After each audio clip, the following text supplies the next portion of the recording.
Thank you for listening to Depictions Media Radio.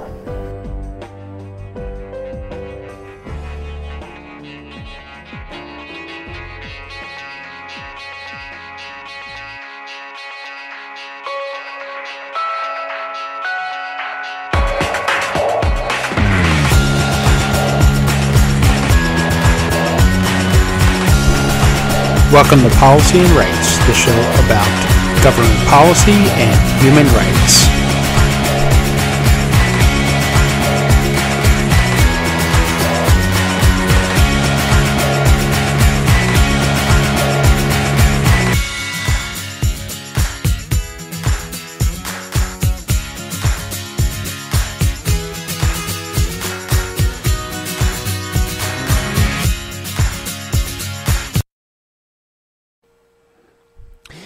Welcome back to Depictions Media. I'm your host, Michael Clogs.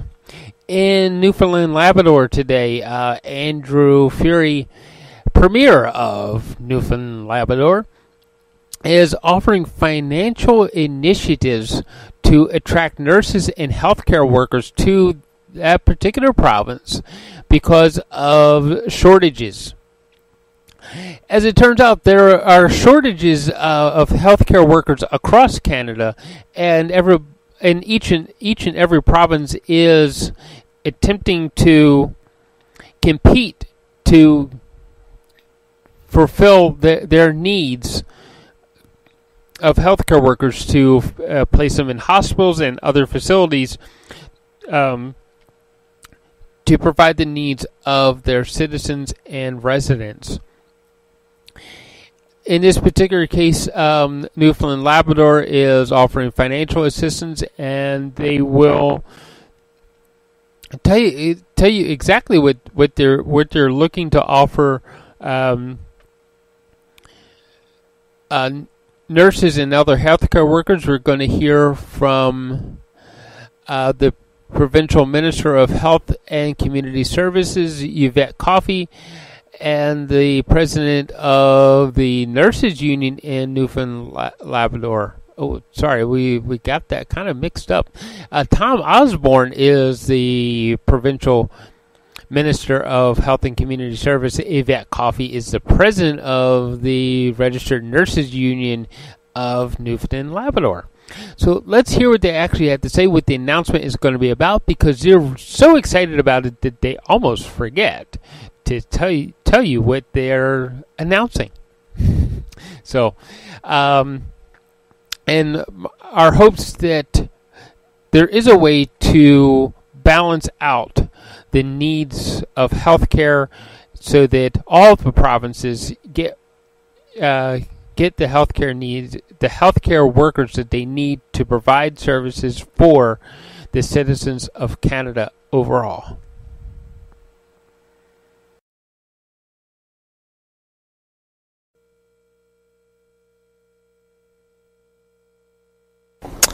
Well, thanks all for joining us here today. Very excited to make an announcement about, in collaboration with the Nurses Union, about how much we value nurses across this province. We know that nurses have put in an incredible heavy lift over the last 2 years in particular. But beyond that, they are the heart and soul of the healthcare system. And one of the things that I think we tried to achieve with today's announcement is making sure that not only that we recognized how valuable they are, but we listened and we heard from them what the potential solutions were. So I want to thank, in particular, Yvette for helping lead this. I mean, we started this a couple of months ago with the Nurses Think Tank, and then immediately actioned the items that came out of it. So not only did we listen, we're acting. And I want a special message to all the nurses who are watching anywhere across the province. We heard you, we're listening, we continue to value you, and we will work with you to ensure that you're meeting your professional goals so that you can look after yourselves and look after the patients of Newfoundland and Labrador. So with that, I'll turn it over to Minister Osborne for a couple of comments, and then to Ms. Coffey. Well, thank you, Premier, and I want to echo what the Premier said and thank Yvette and the leadership at the RNU for working with us and the meetings and working on the issues that are important to nurses and nurse practitioners and other members of the nurses union throughout the province. We want to ensure that we provide the climate to ensure that we are able to not only retain nurses but to recruit nurses in Newfoundland and Labrador. We all understand that there is a recruitment and retention issue globally. Every province in Canada, there are media stories almost every day on this issue, but we need to get better and more focused and more competitive in recruitment and retention. And the initiatives we're about to announce, or that we're announcing today, go a long way in doing that. Yvette? Thank you, Minister, and thank you, Premier. So we're standing here today, and we have been meeting since April, when we first had our think tank on April 4th and 5th. And today is a result of the solutions that were brought forward by all the stakeholders and our frontline members who talked about what it's like to work as a registered nurse or a nurse practitioner in Newfoundland and Labrador in the current healthcare system. The nursing shortage didn't happen overnight, and we're not going to be able to fix it overnight. And we are competing with our Atlantic counterparts. We're competing with provinces throughout Canada for registered nurses and nurse practitioners. Today, we're here to announce hope for the registered nurses, the nurse practitioners, and the healthcare workers and our patients who are currently availing of the healthcare system in Newfoundland and Labrador. We all hear the stories every day. Nurses walking away, patients waiting for surgeries and procedures, backlogs in emergency departments. Our hope is that this will give hope to our members and to the public of Newfoundland and Labrador, and that we will continue to collaborate with the government, and we all collectively acknowledge the issues in healthcare, and that we continue to collaborate and build on the initiatives that have been announced today. Thank you to the Premier and to the Minister and the Department for all the work that's been done behind the scenes to get to where we are today. Thanks, Yvette. It just struck me that no one has actually talked about what we're announcing today. So I think you all have a paper copy, a media release of what's in the suite of options. But the suite of options include a retention recruitment bonus. It involves an incentive to become full-time from casual. It includes continuing to explore options for childcare, given the flexibility required to be a nurse in certain scenarios. It involves incentivizing locum nurses around the province. It involves support for mental health of our nurses across the province, and other options on the table that, of course, you all are fully aware of. But it just struck me that no one actually said what we're announcing today. So we'll open it up to questions. Getting time off, getting vacation. What you're announcing here today, what does it do for them? What should they take away from this? Well, I think to echo Ms. Coffey's sentiment, this provides hope and optimism for the future. That, again, nothing is going to change immediately overnight, but this is a recognition by the people of Newfoundland and Labrador and this government, the value that nurses bring to the system, to the table, to society. And we recognize that there have been gaps, and helping incentivize, for example, casual nurses to become full-time nurses will help take the stress and strain off full-time nurses that are often doing double shifts and other things. So this suite will help, if nothing else, show that there is a vision and a strategy moving into the future, and that we will continue to be competitive across the country. And I think this suite of options really shows that there is a want and willingness on behalf of the government to support them. Timeline for nurses to kind of advantage of these incentives? Well, they're different for the different incentives, and I encourage all the nurses to reach out and make sure they're fully abreast of what's available. We'll certainly be working with the regional health authorities and continue to work with Ms. Coffey and her team to ensure her members are fully educated on what's available to them and what deadlines apply.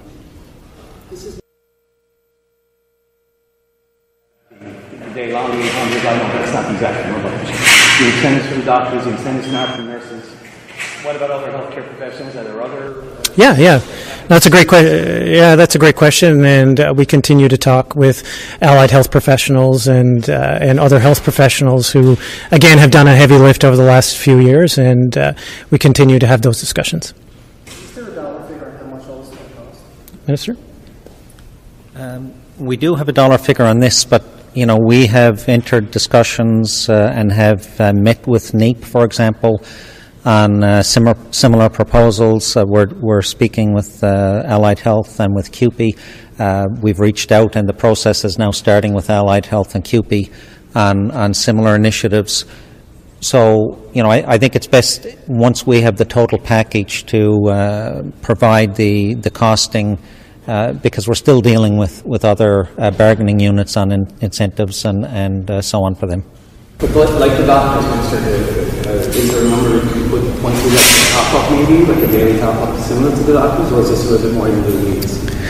I think in fairness to the other bargaining units, we know what the nursing incentives cost, but I think in fairness to the other bargaining units, we have to deal with the other bargaining units and the healthcare professionals in areas where there are significant pressures on recruitment and retention, and that's what we're trying to resolve. So once we have the full package, which I anticipate should be very soon, we'll be able to provide a wholesome number. Yeah, but it's also not as simple as when we announced the Category B, for example. So the suite of options that we announced today try to apply to as many nurses as we could possibly think about. So one nurse may find him or herself in one option, but not in another one, or vice versa. Whereas the doctor's a Category B site was just a kind of immediate incentive, almost per day or per hour, right? There's some more technical things in there. I wonder if you guys can explain. What's a return service commitment for people who don't know what that is, so we can explain it to our viewers and listeners? Yeah, sure. So return of service commitment is, if you decide to sign for a return of service, we'll incentivize you with financially. So if you sign a return of service, you'll be financially incentivized to provide a year of service or more, depending on what option you're choosing. Well, there's anyone out there who's left who wants to come back, they can certainly apply and would be acceptable, but these are also for people who we want to retain in the system as well. So some people could be in the system. That's right. Make sure they stay there. That's right. I just want to make sure I have an up-to-date number. Do we know how many vacant registered nurses positions that there are across the province right now? I think It's over 600. and that's a couple of months old now. I'm actually, do you mind giving me a few Sorry. So the last figures that we got from the department, over 615 vacancies in the province of Newfoundland and Labrador. And we also have to remember we have another 900 who are eligible to retire in the next 2 years. And every day we're hearing stories of people just walking away from either a permanent job to go casual or a permanent job to leave the system and leave nursing altogether. But for those at home who have recently retired, there's an option in there for you as well. We would like you back, and we'll pay for your fees if you'd like to come back. So a lot of this has come from the think tank. All of these solutions were recommendations that came out of the think tank, which was all the stakeholders that came together, the regional health authorities, frontline nurses, different departments of government. Are you satisfied with progress today? I mean, this is moving this at pace. Do not see this as an urgent situation. So every day we're all hearing the stories in healthcare. This is not going to fix our healthcare system overnight. We still have a ways to go.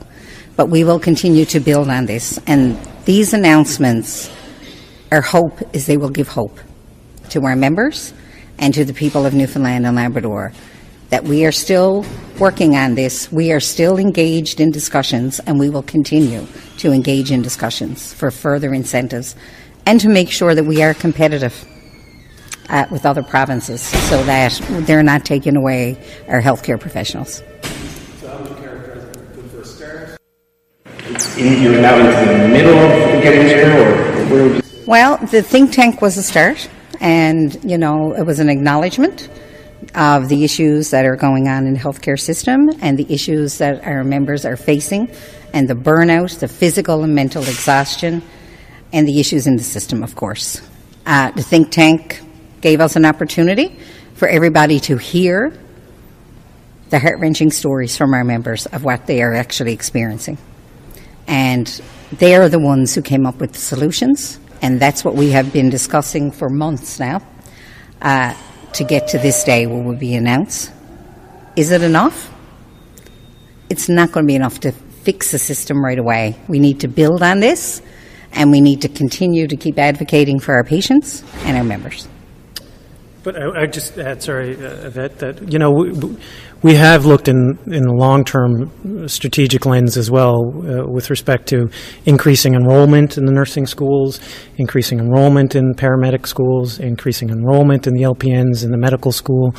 That's going to take time. I mean, you just can't knit a nurse or a doctor overnight. That will take time. But we have made that upfront investment, recognizing that there's changing workforce patterns and there's a changing demographic that we need to strategically plan for in the medium and long term. But some of these short-term issues are meant to tell the healthcare workers how much we appreciate them, how much we value them, and how much we want them still in the system. And again, to pick up, it's hope and optimism for the future. Just to note, so a lot of focus with the doctors. Are we able to, expect nurses from some of those? Are they also options? Yeah, so we're looking at all options available to us between Minister Osborne and Minister Byrne. There are some licensing. We have to be honest with everybody. There are some licensing requirements that exist, and they're not going to go away. We do have to make them more efficient and more streamlined, and we're in discussions all the time, or most recently with the colleges, to ensure that we're looking at that. But there, we have to do due diligence on behalf of the people of Newfoundland and Labrador to ensure that whatever medical professional lands here is safe to practice. That can't just happen overnight. But we'll work with those groups to ensure that we're giving them the opportunity and supporting them along the way to ensure that they can practice here in Newfoundland and Labrador, whether that's a nurse, a doctor, a nurse practitioner, or any allied health professional. For child care nurses, can you guys fill in the blanks a little bit there about what that's going to entail in the community? Yeah, sure. It's a commitment to continue to work with the nurses union, recognizing the flexibility that's required in child care for them. I mean, you see, nurses don't work normal daytime hours, but they have the family commitments that non-medical families require. So there has to be a thinking outside the box approach to support childcare within the delivery of healthcare if we want to continue to attract young women and men into this workforce, which we do. So there's no quick solution to it. We couldn't announce an immediate action item with respect to childcare, other than this government, I think, more than any other government, has been supportive of childcare, and will continue to ensure that vision and strategy is being applied with a unique lens to healthcare professionals. Today, has there been any reaction? Do you have any sense of whether, say, a retired nurse or a nurse who's gone casual might be responsive to this plan? Well, I can say that we have had some questions from our members. The devil's in the details, right? And I'd just like to add to something the Premier just said. These incentives that are being announced today, you ask what the impact will be. We are going to be doing an evaluation and to see what effect and what impact this will have on the retention and recruitment of registered nurses within the province. Just like the locum, Premier referenced a locum team. So you've heard me talk in the media about a travel team, and it was discussed in 2019 in collective bargaining. So we have agreed we're going to do a pilot with Lab Grenfell. There's an extra dollar amount, a premium, for any registered nurse in the province of Newfoundland and Labrador under our collective agreement, who can avail of opportunities to go work in Labrador to help out in these rural remote communities as well. So an evaluation will have to happen of all of this in the end, at the end of a year, to see, did it work? What do we need to change? and what do we need to build on?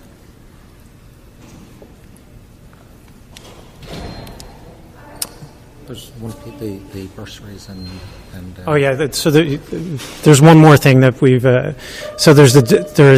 we really encourage, if there's a nurse out there or a nursing student who's looking to stay, looking to come back, looking to sign to stay, coming out of nursing school in Newfoundland and Labrador, please reach out to either the Department of Health or to the Registered Nurses Union, and we will make sure we'll make sure that it's streamlined for you and get rid of the red tape that could be involved in this process.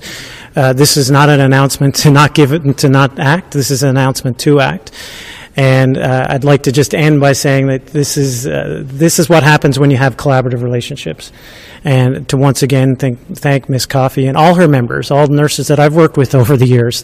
Heart and soul of the system, we hear you, we value you, and we want to continue to work with you as we redevelop and reimagine a healthcare system for the future.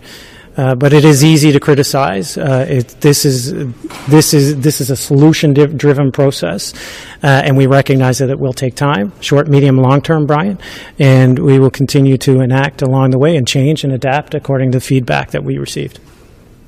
Thanks, everybody. Thank you. It's great to see all our friends.